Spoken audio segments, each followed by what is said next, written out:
Aún hay cierta gente que alaba al putinejo mayor, supremo, el señor Vladimir Putin, en el ámbito del Kremlin de Moscú, diciendo, ¡ay, qué bien están bombardeando las ciudades de Ucrania porque son nazis, nazis! Y además utilizando el artículo 53 de las Cartas de Naciones Unidas, diciendo, que, claro, como herederos de los estados agresores, como se establece en el ámbito de la Segunda Guerra Mundial, como se establece en ese artículo 53, pues son bombardeables, porque son gente muy mala, muy mala, muy mala. Bueno, pues ahí tenemos esa diferenciación con la realidad, porque evidentemente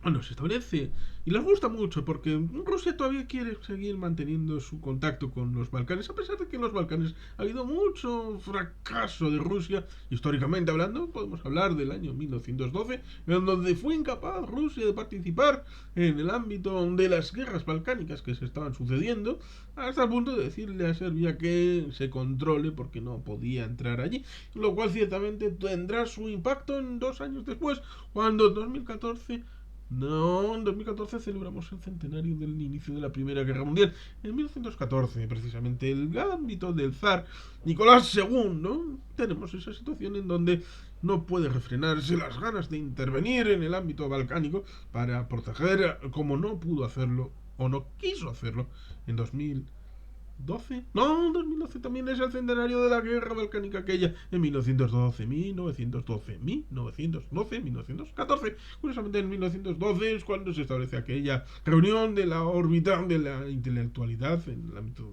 de la internacional obrera para no participar en la siguiente guerra capitalista internacional que pasaría a ser la Primera Guerra Mundial, en donde sí participaron en el ámbito de las fuerzas obreras, cada cual siguiendo a su bandera, a su país, lo cual evidentemente habían prometido y jurado que no iban a hacer.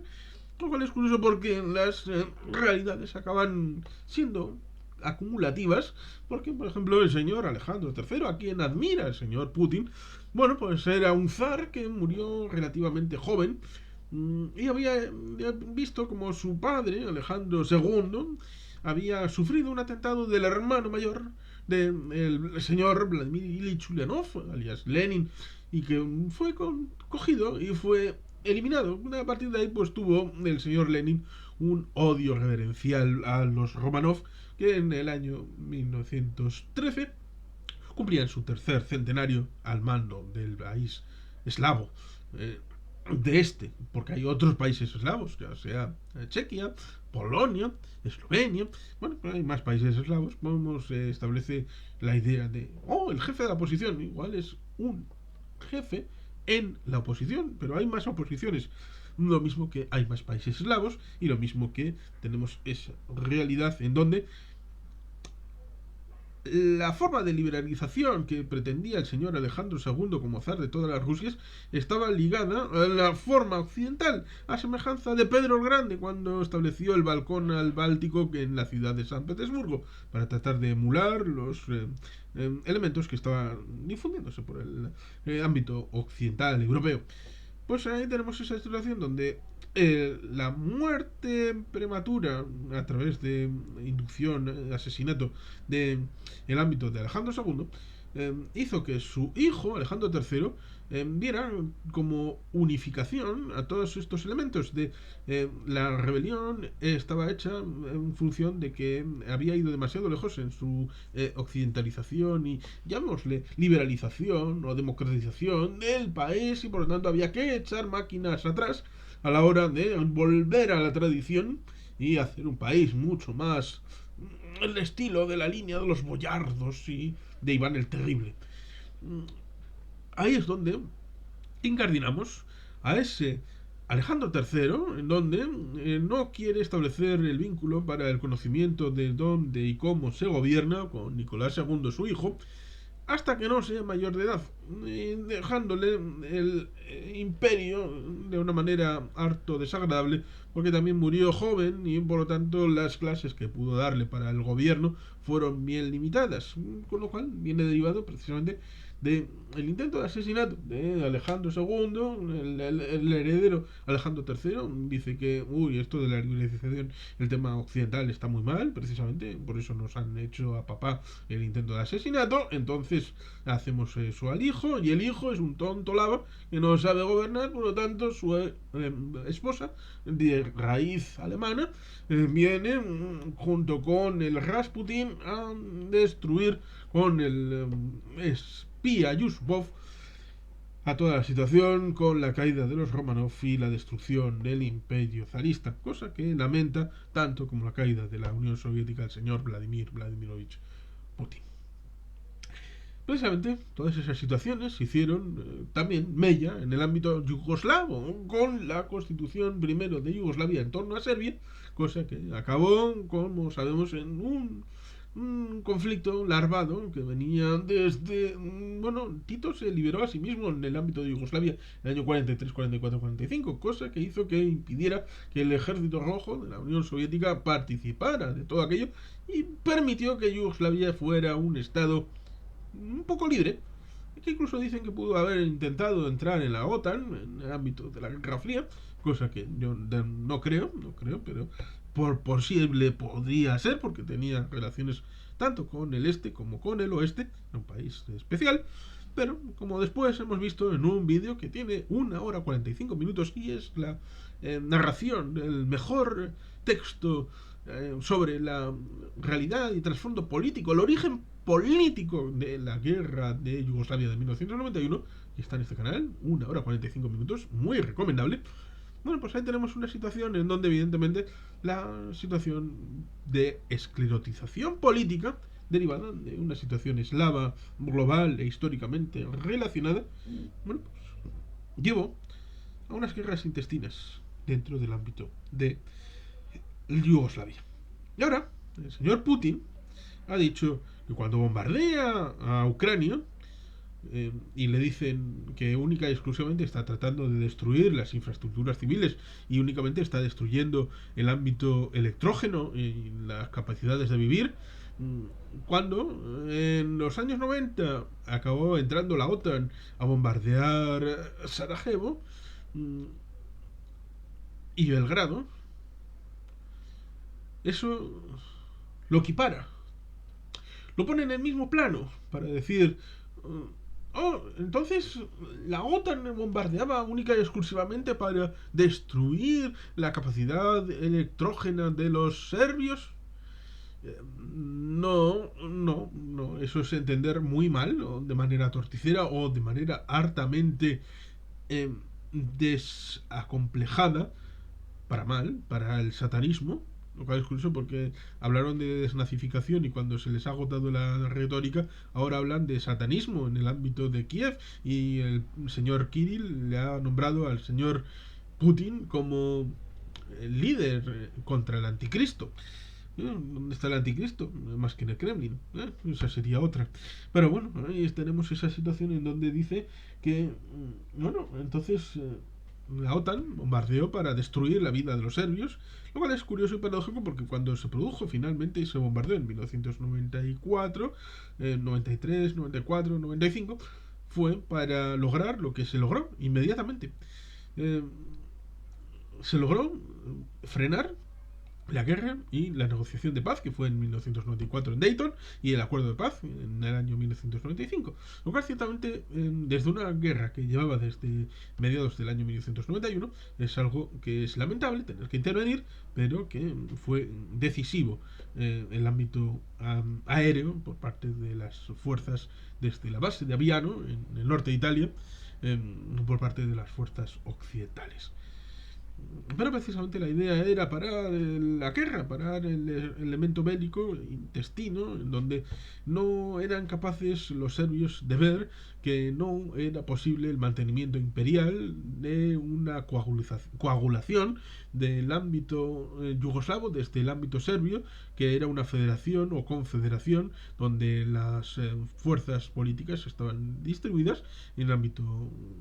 étnico por los croatas, los bosníacos, los montenegrinos, los macedonios, los eslovenos, que fueron los primeros en salir, y como no había serbios básicamente en el ámbito esloveno, entonces les dejaron básicamente,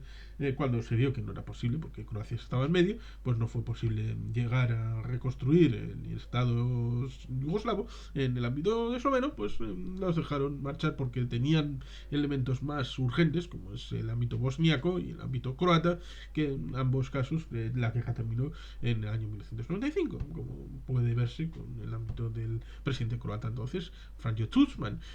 y el presidente serbio era el señor Slobodan Milosevic. Y bueno, pues ahí tenemos esa situación en donde lo más grave sucedió en Bosnia, con la República Spratska, que es la Serbia, y luego la Federación, porque en principio había tres facciones, como es la musulmana, el ámbito croata, que son católicos fundamentalmente, y el ámbito de los serbios, que son ortodoxos. A eso sí, había que recordar, los bosníacos musulmanes antes habían sido cristianos a su manera, y en el momento en el que hubo cruzadas desde el ámbito de Roma y desde el ámbito de Bizancio para convertirlos a cristianos no a su manera, sino a uno de los ámbitos, profundizaron en esa realidad hasta el punto de que cuando llega el Islam a aquellas tierras es un cambio epidérmico de un Islam muy propio, con raíces en ese cristianismo tan básico y propio de ese territorio, con lo cual ciertamente hasta avanzada la guerra de Yugoslavia, el año 92-93, no hubo ningún elemento de radicalización y de especial incidencia del marco religioso, incluso al final de la guerra tampoco lo hubo en cuantía suficiente como retroactivamente se ha venido a señalar para con la memoria colectiva posteriori. Perfectamente, vamos al elemento fundamental, y es el hecho de que lo que quería la OTAN en su intervención en esos años, finalizando en el año 95, era la paralización del conflicto. Lo que quiere Putin al bombardear es incorporarse esos territorios a su país. La OTAN jamás quiso invadir para conquistar. Quería el fin de la guerra para que llegara una paz entre ellos, la que quisieran ellos, pero negociada entre ellos. Putin lo que quiere es algo distinto. Quiere la paz, sí, pero su paz. No quiere ser un mediador, ni un negociador, ni un país interviniente. Quiere que el país, Ucrania, desaparezca completamente. Ya lo dijo en 2019 en aquel falso documental de Oliver Stone, Revealing Ukraine, que está comentado en este canal. Lo dijo en su libro de 2011 acerca de que la independencia de Ucrania es imposible fuera de Rusia. Por lo tanto, cuando el Putin trata de establecer esa realidad respecto a que, es lo mismo que yo bombardeé a poblaciones de Ucrania, a lo mismo que en los años 90 se bombardeó ciudades de Serbia, en ese momento, no es lo mismo. Es absolutamente increíble que haya alguien que compre ese discurso. Es absolutamente increíble que haya gente que acepte como equivalente esas situaciones, más allá de tratar de vender el mensaje, debido a que en buena parte de Europa se estuvo en contra de esas intervenciones de la OTAN en Yugoslavia, a pesar de que realmente eran necesarias para salvaguardar la propia forma étnica de los diversos territorios y que no hubiera limpieza étnica, cosa que curiosamente el que está haciéndolo es Vladimir Putin con las poblaciones de etnia no caucásica, no eslava, dentro del marco de la Federación de Rusia, para llevarlos a la picadora de carne que es Ucrania, para tratar de invadir y conquistar y incorporar al territorio díscolo y redento, y hasta el punto de que algunos eficientemente establecen la comparación con el ámbito de Hitler, de que después de la pérdida territorial del ámbito de la Primera Guerra Mundial y el Tratado de Versalles, dice, bueno, pues llega alguien que cabreado trata de restituir esos territorios. Pero es que no se puede aceptar. Lo mismo que no aceptamos que Hitler tratara de conquistar los territorios, a pesar de que sí es cierto, hubo en 1938 los Sudetes en el ámbito de Checoslovaquia, el Pacto de Múnich. Debemos aprender de aquello cuando el señor Chamberlain llevó el papeluco a Londres diciendo tenemos la paz de nuestro tiempo. Y Churchill le dijo, tendréis la vergüenza, ¿qué es lo que habéis traído con ese papel de Múnich de 1938? Tendréis la vergüenza y tendréis la guerra. Tendréis las dos cosas. No podemos aceptar un Múnich nuevo en el año 2022. No podemos aceptar ningún solo paso atrás de parte de Ucrania. No podemos sentir el chantaje territorial, la destrucción de los elementos electrógenos ni del modo de vida de los ucranianos para tratar de bajarles las manos a hostias. No podemos aceptarlo. No podemos aceptarlo por el futuro de Europa y de la humanidad, porque lo que uno haga, otros aprenderán y no puede aceptarse porque otros aprenderán la lección y nos llevarán a un mundo caótico y muy inseguro. Por eso es importante aprender la historia, aprender de aquel momento en el que en Múnich se hizo un error que envalentonó a Hitler y le llevó a firmar el Molotov-Ribbentrop el 23 de agosto de 1939 y después a invadir Polonia el 1 de septiembre de 1939. Esa misma situación parece que es la que algunos quieren asumir, esta vez sí, en el caso de Ucrania. Y eso no puede aceptarse. Lo mismo que no puede aceptarse cualquier comparación con el ánimo de mantener una cierta presencia y proyección de parte de Rusia sobre su aliado Serbia, hacerle carantoñas y escuchar Serbia lo que quiere oír. Porque Serbia es hoy una realidad distinta gracias a la intervención de la OTAN, si no, probablemente sería como la Alemania nazi de Hitler en los años 30. Y mira que lo intentaron con limpiezas étnicas. Ahora, quien hace limpiezas étnicas es la propia Rusia en su territorio, tratando de incorporar un país libre, un país soberano que se resiste. Lo mismo que otros en el pasado. Por lo tanto, hay que tener memoria y saber poner las cosas en su justa medida, ser ecuánimes y equilibrados. Y por lo tanto, solamente hay algo que se puede decir al putinejo y a todos los que van con él. Slobokraini, Heroyam, Slava. Sin más, es que ricasco, a Beti Helpen.